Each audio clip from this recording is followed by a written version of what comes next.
yabo nginamanga lokho lusha bakushongo lokho nangu sinengize ngiyamlanga nangu sengenile manje nangu sinehope. Mina iphathi kade ngifuna ukuyizwa ukuthi Cala wayevele ngicela nimbuze ama-question lawa kade ningibuza wona mina engingakhonanga ukuthi ngiphendule kona nangu sinengicela nimbuze lusha ngiyothi mic. Oh, before kancane before siya kusini kunathi man awuzame ma-hostile mfethu ube ne babuzile imibuzo nje kwathiwa kulindwe usisa sesiyabuya usisa ngithi so ni usisa mabuye mangena aniyozi chance akhulume matho uba ugadla manje hey uba usinika inkinga thina ngapha mfethu ngiyacela bhuti ukuthi asibe free sonke la epanelini bhuti ngiyacela man.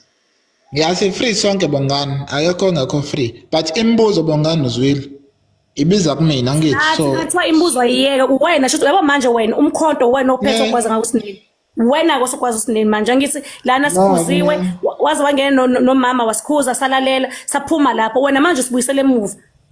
sanibonani sabona sine Yebo unjani Uphilile kakhulu. Oh okay abantu khona bafuna ukwazi kwipanel ukuthi kokwenze njani ngizomyuthi mic yami cause ngize ngikulande yona lanto leyo ukuthi abanye aba-understand akusho ukuthi babengekho live abanye babekhona bathi abasazi ukuthi kwenza sho ukuthi story bathi abazwanga kahle ngoba i-background yakho angaze yayinomsindo kanjani Bakwenze njani mhla ngisacela uba nodini Kwakwenze njani mhla engishaya kokuqala? angazi ukuthi babuza kanjani. Unjani sine? Ucavala imic wabongani? Yeah, okay, thank you. Unjani sine? Ngiyaphila sisilusha. Ngiyaphila mami. No, la besifuna ukwazi wesine ukuthi okay kwenzakalani? Kwakwenze njani azamane nje ekushaya ende yabo kwasuke lapho uthi nje avela kushaya azakushaya ngalendlela kushaya ngayo azakulimaza. Okay. Ende wakushaya kangaka behleze kushaya kwathini yabo yonke leyo nto lena nanendaba nalephathi ukuthi awusekho kwasekhaya. Okay, no, wayeqala ukungishaya. Wayeqala ukungishaya.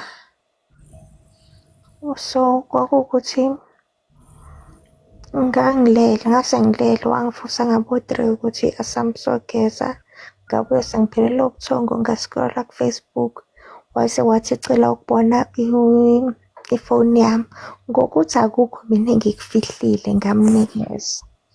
I think he's a narcissistic of notes. Wayifuna into ayethi yena ingasixabanisa. Wayifunda ngendlela ayifunda ngayo ukuthi mina ngiyajola naye ngaphandle kwakhe.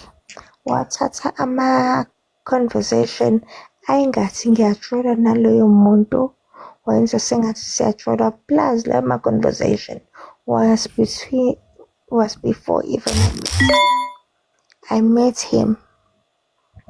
So ngase ngizama ukuthatha ifoni yami ke ukuthi sixotshaniswa ubala and it is unfair. Sasesibhanga ifoni ngalapho ke kanti enye-ke imbangela yokuthi angishaye ngiye ngaya babomncane ubabomncane nge-stepfather sami. Ngalala nobabomncane yena washo ukuthi kena-ke should it went more than just ukulala. Babomncane was not gonna rape me and he did not rape me.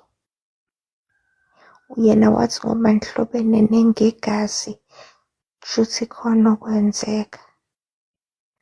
So wabe sengiconfessisa zonke lezo zinto wagcina sengi-traumatizer lapho ngaba khona ne-head injury.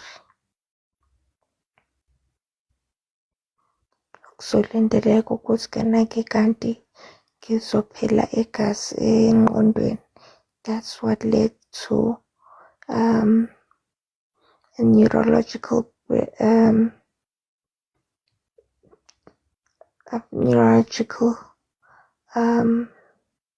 injury or disorder.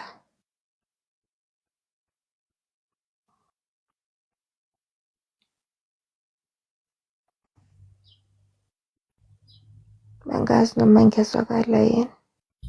Usuzwakele mama. Yeah. Okay. Okay, kulungile sine.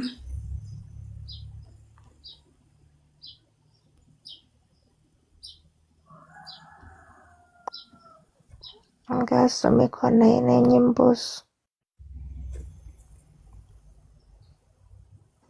Oh, okay sis. Kunjani sisine? Ngiyaphila Bongani. Ngiyaphila siswami. Hayi ngibuza nje general mina. Manje uthi uhlala endawo esafe house omhlala ubuyele ekhaya. Yakhumbuleka ekhaya ngifuna so for ama-Easter ngibuyela ekhaya kodwa ngikho ekhaya. Bengikho kwi-safe house. Obvious amaphoyisa bengekho kwi-safe house. Noma enginikezile kodwa ngiwathembe. Ngenxa yokuthi ayifila yasebenzisana nalo muntu lo. So ngisehlobeni. Yeah. Well, I'm not even ehlobeni. But ngilangahlala khona. So iqala walivula ngithi so ngingena icourt. Bongani. Yeah. Ngasisine. Bongani. Bongani ngizocela ukuthi uma uqeda ukubuza usine i-question ubese uvala i-mic yakho khona sokwazi ukuzwa because kune-echo kuwena.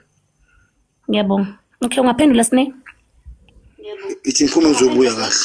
No, noma ungaphumanga it's fine. Uma uqeda ukubuza i-question after lapho yena meqale e-responda because ukhulumela phansi uvale wena i-mic khona sokwazi ukuthi simuzwe. Phela nje ngiyabonga. Okay sine?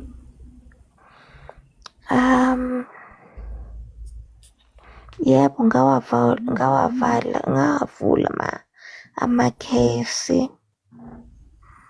But wonke amanye aphelele emoyeni, amanye wawinile ngoba uzoqhubeka ngihlukumeze.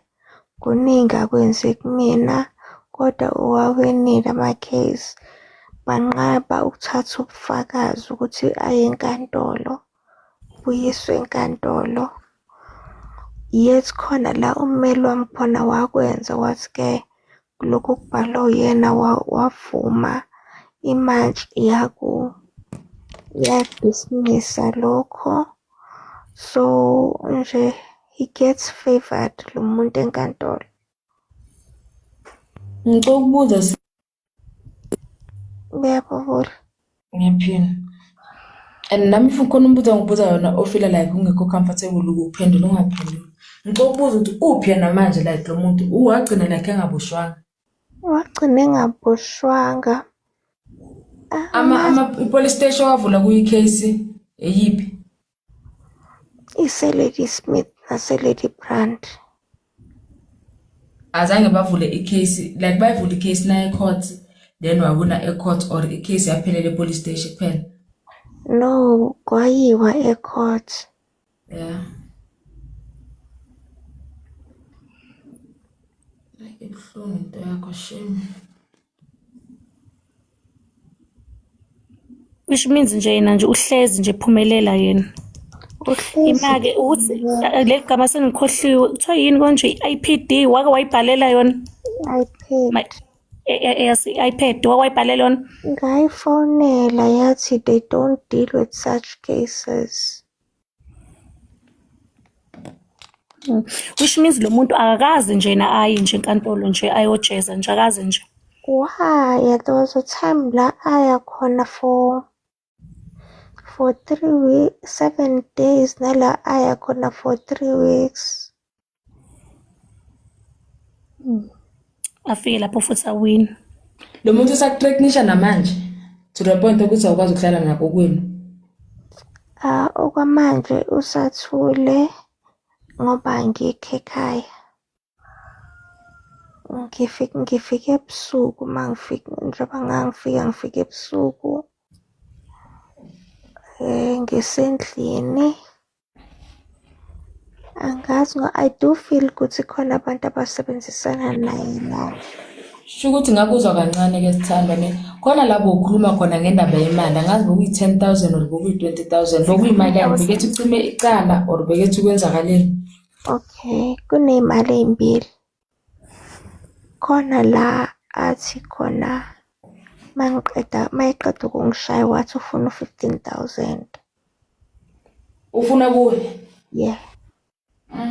Ukuthi kwakuwu-1 enamangazi ngoba leyo trip ayikhafanga naleyo 50,000. Okay. Fezela unjani? Fezela? Yaphila njani? Yaphila. Uyaluza udaba lwasisi la lubuhlungu. So, Ngilalela. bese kuba khona mina belokhu ngithembisa u-5,000 but phambi kwabhuti wami khona ubhuti akaseni ubhuti wegazi but ubhuti wami ngakho ngangezenzo ngakho konke akwenzayo. Ubhuti wami yena wamtshela ukuthi mina uhlezi nginikeza ufuna ukunginikeza 20,000 ukuthi People want justice for Usne Dlamini. Usne Dlamini washaywe boyfriend yakhe kabuhlungu lugcine kumenda ukuthi aqine ahlala aku-wheelchair. Uyasho nje ukuthi alapha kule live ulandzisa story sakhe ukuthi lo mfana wamshaya njani nokuthi kwasukela kubi. Guys, I always say ukuthi people must leave my abusive relationship. Stop saying hey muntu to-change. Stop saying hey ngiyamthanda because it doesn't end well. Abantu bagcina kuma-wheelchair, bagcina abantu bashonile because utolerate kushaywa umuntu, kuhlukubedwa umuntu egameni nje lokuthi uyamthanda, egameni nje lokuthi utoshintsha. Please do comment what you think below down in the comment section. Don't forget to hit the notification bell. This is the end of my video. I am signing out. Goodbye.